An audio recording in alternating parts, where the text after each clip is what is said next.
नमस्कार, किस्सा यूपी का देख रहे हैं आप। मैं हूं आपके साथ सोनाली। श्री कृष्ण जन्मभूमि और शाही ईदगाह का मामला अभी कोर्ट में चल रहा है, लेकिन कुछ लोग चाहते नहीं कि हिंदू अपना केस लड़े, क्योंकि काफी लंबे वक्त से हिंदू पक्ष सर्वे की मांग कर रहा है और अगर सर्वे हुआ तो सारा काला चिट्ठा बाहर आ जाएगा जो सदियों से छुपा कर रखा गया है।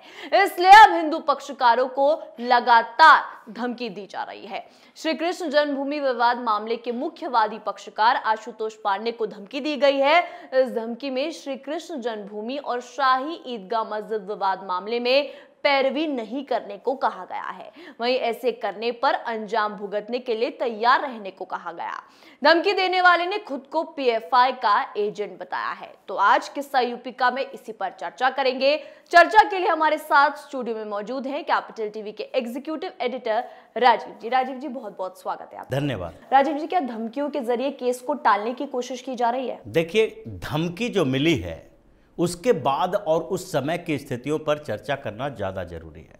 ये धमकी मिली और इस धमकी को सीरियसली लेना चाहिए, क्योंकि ऐसी धमकियों के बाद ऐसे ऐसे काम हुए हैं और हिंदुस्तान में इस समय जो स्थिति है उसके आधार पर यह नहीं कहा जा सकता कि ऐसी धमकियां सिर्फ धमकियों के लिए है।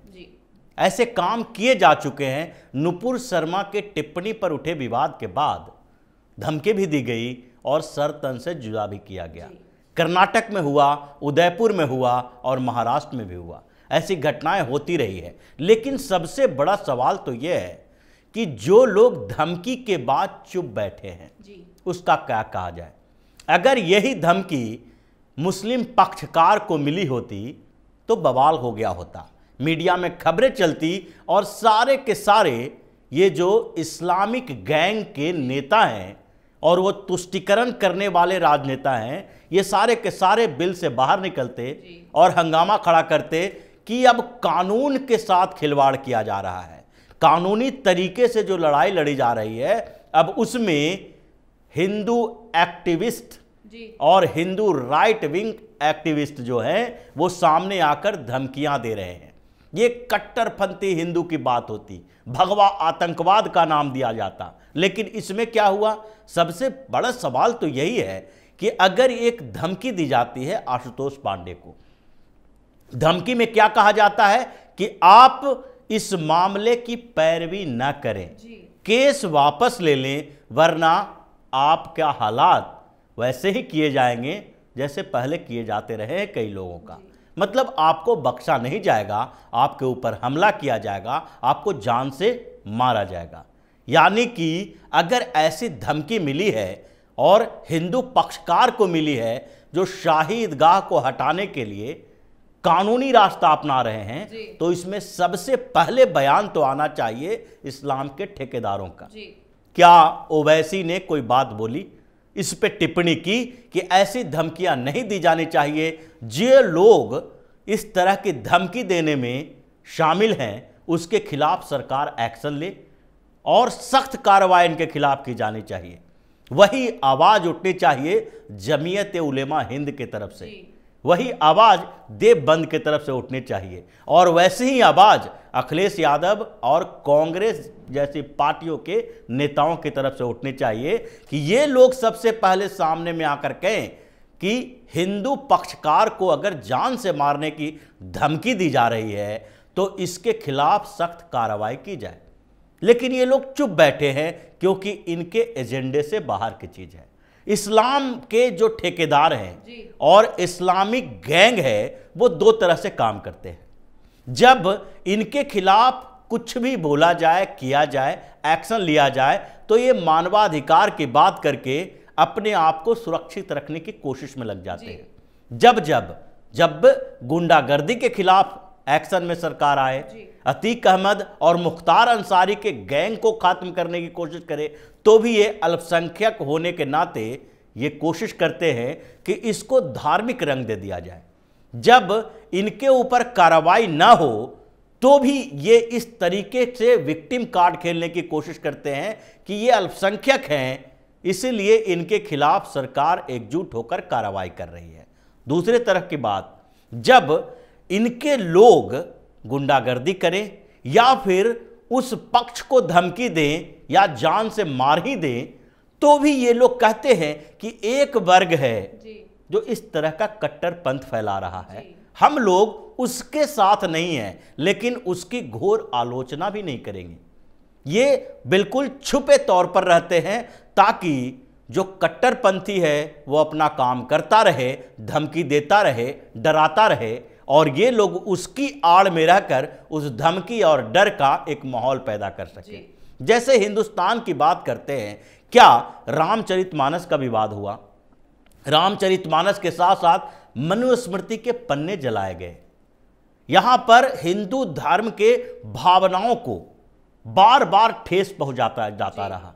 जो मोहम्मद जुबैर जिसने नुपुर शर्मा के टिप्पणी को सोशल मीडिया पर फैलाया, जिसने पूरी आग लगाई, उसके सोशल मीडिया पर, ट्विटर पर ऐसी कई विवादित, हिंदू धर्म के खिलाफ विवादित टिप्पणियां का जिक्र किया जा चुका है। तो क्या हिंदू सड़क पर आकर या धमकी देकर ये चेतावनी दिए कि ये हिंदू धार्मिक भावनाओं के साथ खिलवाड़ किया जा रहा है, आपको हम बख्शेंगे नहीं।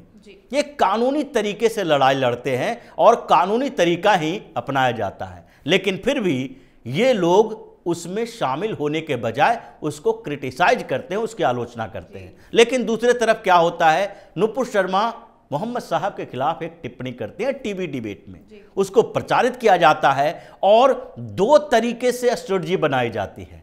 एक कानूनी लड़ाई लड़ी जाती है, जो तुष्टीकरण यानी इस्लामिक तुष्टीकरण करने वाले राजनीतिक पार्टियां और उसके कार्यकर्ता हैं, वो लोग कानूनी तरीका अपनाते हैं।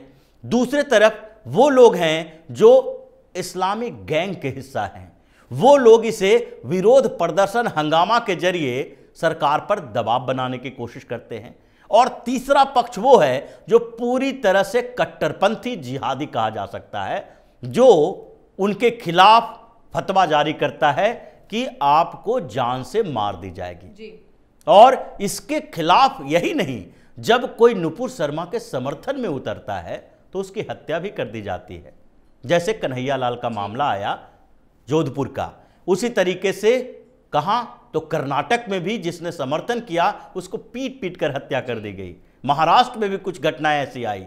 यानी एक तरफ आपको कानूनी तरीके का इस्तेमाल किया जाता है, दूसरी तरफ दबाव बनाने का, और तीसरा एक वर्ग ऐसा है जिसे खुली छूट दे दी जाती है कि तुम एक डर का माहौल पैदा करो कि हमारे धर्म के खिलाफ अगर कुछ बोलोगे, कुछ कहोगे तो भावनाएं आहत होगी, उसका परिणाम जान से मारने को दिया जाएगा, सर तन से जुदा। तो इसका मतलब यही है कि अगर उन लोगों के खिलाफ में सबसे पहले किसे उतरना चाहिए, उन लोगों को उतरना चाहिए जो ऐसे विवाद पैदा करने के लिए सामने में आते हैं। तो इस्लामिक कट्टरपंथी अगर ऐसे धमकियां देता है, जिहादी अगर इसमें शामिल हो जाता है, तो सबसे पहले मुसलमानों को उठकर बोलना चाहिए कि यह धमकी गलत है, हम कानून का सहारा लेना चाहते हैं। लेकिन उधर से कोई आवाज नहीं उठी। आवाज कहां से उठेगी? हिंदू संगठन के लोगों के माध्यम से, जिसके खिलाफ ये लोग फिर से एकजुट हो गए, कहेंगे ये धमकियां जो दी जा रही है और धमकी दी भी जा रही है कि नहीं, उस पर सवाल उठाना शुरू कर देंगे। जब तक कोई घटना घट नहीं जाएगी, इनको विश्वास ही नहीं होगा कि ऐसी चीजें हो सकती है, और घटना घट जाएगी तो उसका इस्तेमाल ये लोग डर पैदा करने के लिए करेंगे। उस पर विश्वास करने के बाद सिर्फ दबे स्वर में इसकी आलोचना कर देंगे। तो ये पूरी की पूरी कॉन्स्पिरेसी है, और इस कॉन्स्पिरेसी का एक आधार अब मथुरा भी बनता जा रहा है। एक एक करके इनके वकीलों को, इनके पक्षकारों को, इन लोगों को धमकियां दी जा रही है, डर दिखाया जा रहा है कि आप इस मामले से बाहर चले आओ। राजीव जी, चाहे मामला ज्ञानवापी का हो या मथुरा का हो, मुस्लिम पक्ष चाह रहा है कि किसी ना किसी तरह टाला जाए केस को, क्यों ऐसा? देखिए, दोनों जगह पर स्थितियां पानी की तरह साफ है, क्रिस्टल क्लियर है कि वहां पर पहले से मंदिर ही था। 1669 और 70 में दोनों जगह पर औरंगजेब के फरमान के बाद मंदिर तोड़े गए, और उसके एक हिस्से में मस्जिद बनाए जाने का मकसद यही था कि अगर बाद में वहां मंदिर भी बने तो मस्जिद बरकरार रहे। यानी कि अगर मथुरा और काशी में देखा जाए, दो धार्मिक स्थल हैं, पवित्र धार्मिक स्थल हैं हिंदू धर्म के। अयोध्या के बाद अगर देखा जाए तो इन जगहों पर अगर मंदिर तोड़े गए तो उसके बाद भी वहां पर कई ऐसे जगह हैं जहां मस्जिद बनाए जा सकती थी, लेकिन उसी जगह को क्यों चुना गया जहां पर मंदिर तोड़े गए थे? उनको जगह की कमी नहीं थी। पूरे काशी में कहीं भी मस्जिद बन जाए तो उससे हिंदुओं को कोई समस्या नहीं होगी। अभी भी हिंदुओं को इस बात की समस्या नहीं है कि हिंदुस्तान में इतने मस्जिद कैसे बन गए हैं। अरब के फंड से मस्जिदें बनाई जा रही है, लेकिन उस पर सिर्फ सवाल उठाए जा रहे हैं, कोर्ट में घसीटा नहीं जा रहा है, उसको तोड़ने की कोशिश नहीं की जा रही है। लेकिन यहां तो पहला टारगेट ही था कि उन जगहों पर जो हिंदुओं के पवित्रतम स्थल है वहां पर मंदिर के पास मस्जिद बना दो, वहां जाने वाले हर हिंदू देखे कि हमारे ऊपर इन लोगों ने शासन किया था और उस शासन की निशानी ये मस्जिद के तौर पर छोड़ के गए।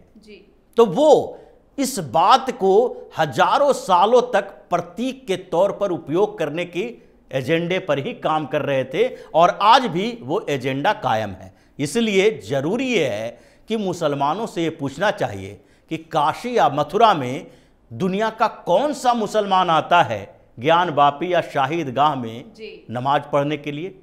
लेकिन दुनिया के किसी कोने का हिंदू अगर एक बार भारत घूमने आए और वो चाहे कि भगवान श्री कृष्ण, भगवान भोलेनाथ या भगवान श्री राम को जानता हो, तो वो उसके दिमाग में ये जरूर उठेगा कि एक बार काशी चले जाते, एक बार मथुरा चले जाते, अयोध्या चले जाते, क्योंकि ये भगवान राम कृष्ण की जन्मभूमि है जी। तो मथुरा और अयोध्या पर इन लोगों को सवाल उठाने के बजाय सरेंडर करना चाहिए। लेकिन ये तो उसी प्रतीक का इस्तेमाल कर रहे हैं कि हमने हिंदुस्तान में हिंदुओं के ऊपर शासन किया है और इसलिए ये शासन का प्रतीक बरकरार रहना चाहिए। यहाँ आने वाले हर हिंदू को ये दिखाया जाना चाहिए कि ये देखो, तुम्हारे मंदिर को तोड़कर और उस जगह पर तोड़कर जहां तुम्हारे भगवान पैदा हुए जी, उस जगह पर तोड़कर हमने मस्जिद बनाई है और वो मस्जिद अभी भी बरकरार है। बहुत बहुत धन्यवाद राजीव जी बातचीत के लिए। धन्यवाद। श्री कृष्ण जन्मभूमि विवाद के पक्षकार आशुतोष पांडे को धमकी देने वाले ने कहा कि अगर उन्होंने इस केस की पैरवी करना नहीं छोड़ा तो उन्हें इसका बुरा अंजाम भुगतना होगा। धमकी देने वाला कोई मुस्लिम युवक बताया जा रहा है। ये पहली बार नहीं है जब उन्हें इस तरह की धमकी दी गई। इससे पहले भी आशुतोष पांडे को फोन पर जान से मारने की धमकी दी गई थी। यानी पूरी कोशिश की जा रही है सच को दबाने की। कुछ लोगों को डर है कि केस लड़ने से वो सच बाहर आएगा जो सदियों से लोगों से छुपाया गया, इसलिए बार बार ऐसी धमकियां दी जा रही है। लेकिन हिंदू पक्षकारों ने साफ कर दिया है कि हिंदुओं के हक की बात वो कर रहेंगे, सच के लिए डटे रहेंगे और इन धमकियों से डरने वाले नहीं है। किस्सा यूपी का में आज के लिए इतना ही। देखते रहिए कैपिटल टीवी उत्तर प्रदेश। नमस्कार।